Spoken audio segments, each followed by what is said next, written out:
Selamat pagi saudara-saudaraku yang baik. Puji syukur, Tuhan telah mendengar doa kita dan menerima permohonan kita. Dia mengabulkan keinginan kita untuk dapat beristirahat semalam. Firman Tuhan yang kita jadikan renungan pagi ini diambil dari Yesaya 50 ayat 4-5. Tuhan Allah telah memberikan kepadaku lidah seorang murid, supaya dengan perkataan aku dapat memberi semangat baru kepada orang yang letih lesu. Setiap pagi ia mempertajam pendengaranku untuk mendengar seperti seorang murid. Tuhan Allah telah membuka telingaku, dan aku tidak memberontak, tidak berpaling ke belakang. Saudaraku, ada sebuah film berjudul The Miracle of Katie Miller, dibuat tahun 1981, berdasar atas kisah nyata yang terjadi di Amerika Serikat. Film ini menceritakan tentang remaja putri yang berumur 13 tahun. Ia mengalami kecelakaan, ditabrak mobil. Selama 10 minggu ia harus terbaring dalam kondisi koma. Kisah ini sangat menakjubkan. Tak mengherankan diberi judul The Miracle of Katie Miller, Mukjizat Katie Miller. Remaja putri yang menjadi korban kecelakaan itu, tubuhnya nyaris lumpuh total. Karena Katie kehilangan sebagian kesadarannya, sehingga terhambat berkomunikasi dengan orang lain. Waktunya lebih banyak dihabiskan di ranjang perawatan. Orang yang melihatnya pasti jatuh kasihan dan pesimis bahwa Katie kelak bisa sembuh kembali. Orang yang melihatnya hanya mengelus dada, tanda rasa kasihan. Hanya sebatas itu yang mereka lakukan. Selebihnya tidak mampu berbuat apa-apa melihat kondisi Katie. Tidak demikian dengan ibunya, saudara-saudara. Ibunya tidak rela anaknya tergolek lemah di atas ranjang. Ia tidak mau cuma menunggu maut menjemput. Lalu apa yang dilakukan sang ibu buat buah hatinya? Setiap hari dan secara teratur, sang ibu berbisik di telinga Katie. Sehari dua hari dilakukan terus tanpa lelah. Sang ibu berbisik. Awalnya tidak ada perkembangan apa-apa. Lama-kelamaan muncul reaksi. Dari yang sederhana menggerak-gerakkan bagian tubuhnya, sampai kemudian setelah sekian lama, akhirnya Katie bisa bangun, bangkit, sembuh, dan bisa berlari lagi. Ia memang atlet cabang olahraga lari. Sungguh ajaib.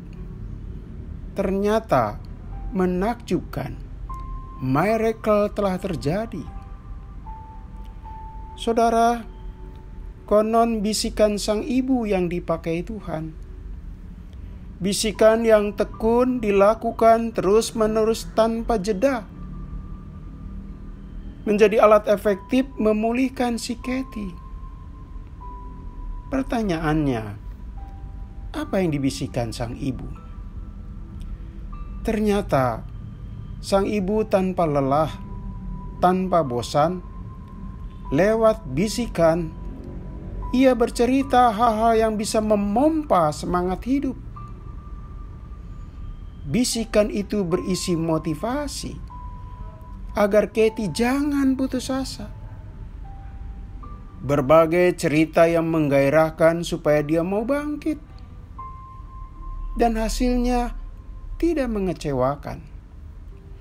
Suara bisikan dengan isinya yang menggugah dan memompa semangat menjadi berkat buat Katie. Saudaraku, firman Tuhan mengingatkan kita bahwa dari sekian banyak pemberian Tuhan, Ia memberi 2 organ penting, lidah dan telinga. Lidah untuk berbicara, telinga buat mendengar. Secara spesifik, lidah bukan untuk mencerca orang lain, marah, menghina, bukan pula untuk bergosip.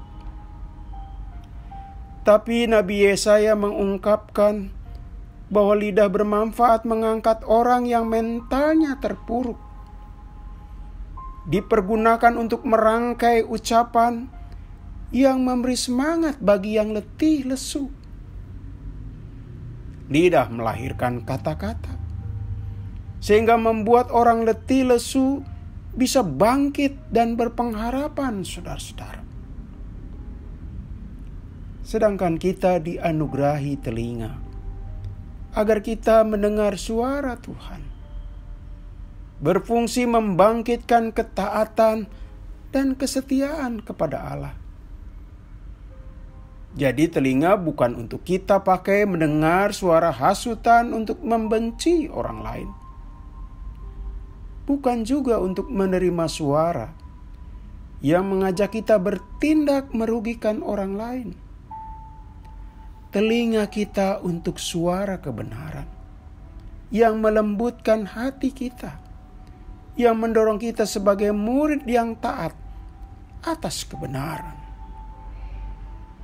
Saudaraku, hidup kita kini dan masa depan ternyata sangat ditentukan oleh suara siapa dan corak isi seperti apa yang diterimanya.